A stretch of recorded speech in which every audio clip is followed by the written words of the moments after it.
Hi and welcome back to my channel. आज market में थोड़ा ठंडा दिन था।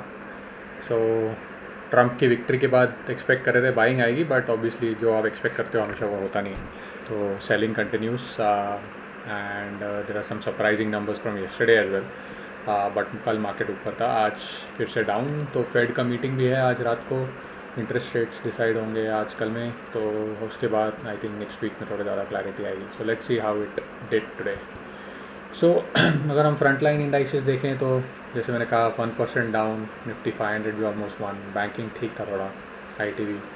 डॉलर बढ़ रहा है तो आईटी को फ़ायदा हो रहा है, फार्मा भी अच्छा कर रहा है, एंड मिड कैप भी 0.6%। तो कल का मैं नंबर्स एक्सपेक्ट कर रहा था कि एफ ने काफ़ी बाय किया होगा, बट कल भी उनकी सेलिंग थी। और सरप्राइजिंगली डी ने उतने से थोड़ा ही ज़्यादा बाय किया, बट 1% अप हो गया था market. So which is a positive sign according to me, कि भाई अगर इतना करते हैं तो भी 400 करोड़ या 300 करोड़ के इसमें भी 1% का मूव आ जाता है तो अच्छी बात है। But I don't know if we can have correlation with just one day. तो एनीवेज, कल का दिन तो ठीक था, आज तो वापस डाउन गया। तो I don't know if everybody has sold और what's happened. But the stock that I wanted to talk about today was Karur Vyasa Bank, which I added to my portfolio today. It was up around 2.5%. तो ये मैंने last week I think cover किया था एक बार, और एक दो दिन पहले भी मैंने बोला था कि ट्रैक कर रहे हूँ क्योंकि वो कंसोलिडेशन होते जा रहा था, और आज एज एक्सपेक्टेड ब्रेक आया। सो आई जस्ट एडेड दिस। पहले मैंने ऐड किए थे थोड़े, आज भी ऐड किए टू माई पोर्टफोलियो। और आप देखोगे ह्यूज वॉल्यूम्स पे आज बाइंग आई है, और ये काफ़ी टाइम से हो रहा है, right, in the last few weeks और months. So this is one stock which is under accumulation. Volumes भी अच्छे थे, अराउंड 200% अप। और इसका अगर आप वैल्यूएशन भी देखोगे तो इट्स प्रीटी चीप, राइट। 10 का पी रेशियो है, रिटर्न ऑन इक्विटी 16 है, which is good, and it is just 1.81 times book. तो यूजली अच्छी बैंक्स का अराउंड 2 तक होता है, तो एकदम टॉप टीयर तो नहीं है, but it is not bad, right. It was held by Jhunjhunwala earlier. It is held by various HDFC mutual fund के वेरियस फंड्स में है, और Rekha Jhunjhunwala whose Rakesh Jhunjhunwala's wife continues to hold this, right. और आप देखोगे दूसरे भी बहुत अच्छे म्यूचुअल फंड्स हैं जिनके पास अच्छा खासा स्टेक है। So it's a good stock to own.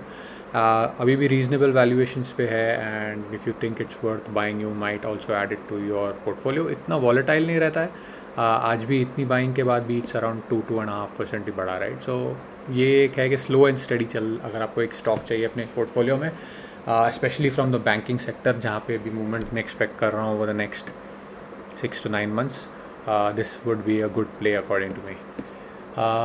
Yeah, so this is one stock that I want to cover today. और अगर आपको कुछ और options चाहिए तो there's Nuvama, ABSL, AMC and Dixon मैंने कल cover किया था। So Nuvama और ABSL हम देख लेते हैं। Nuvama also I added a few today. I was expecting a bump in this as well, but इतना नहीं बढ़ा। तो Nuvama में आप देखोगे ये कंसोलिडेट कर रहा था, and the volumes were looking good. I thought it will be more, so I added some, but it did not give the bump that I was expecting. But it's still available at reasonable valuations, तो ये मैंने add कर लिया अपने portfolio में, and I C. Usually जब ये ऐसे कंसोलिडेट करता है अराउंड ना 0.51% के बीच में नियर द हाइज, देन एक दिन सडनली बाइंग आती है। जैसे आप देखोगे यहाँ पे काफ़ी टाइम पे 52 वीक हाई के ऊपर बाइंग आई है, but Karur Vyasa looks better if I see it now. But this is also a good one to own. So the banking sector, the wealth management sector where Nuvama is a part, पहले Edelweiss के पास था, now it's owned by another foreign entity, तो नाम change हुआ है Nuvama. So these are some plays that I am tracking and adding to the portfolio gradually, which is a good one. And the third one was ABSL, AMC. So इसमें भी आज ज़्यादा movement नहीं आई, ये भी consolidate कर रहा है। सो this is also one good one which you can keep an I on. अभी पॉप नहीं आया, लेकिन बीच बीच में इसमें भी पॉप आ रहा है, right. So this is also one stock that I have in a small quantity, not much, just to track. जब वो पॉप आता है तो मालूम पड़ जाता है आपके पोर्टफोलियो में कुछ ऊपर होता है, तो right, so I can add it quickly if that shows a movement. तो ये रीजनेबली प्राइस्ड भी है। So I think Karur and Nuvama are better bets at the moment than ABSL. And the last one is Dixon, which I had covered yesterday as well. So इसमें भी आज consolidation ही हुआ है, very tight consolidation, which is a precursor to again a pop, right? आप देखोगे एकदम consolidate करता है और सडनली फिर एक पॉप आता है.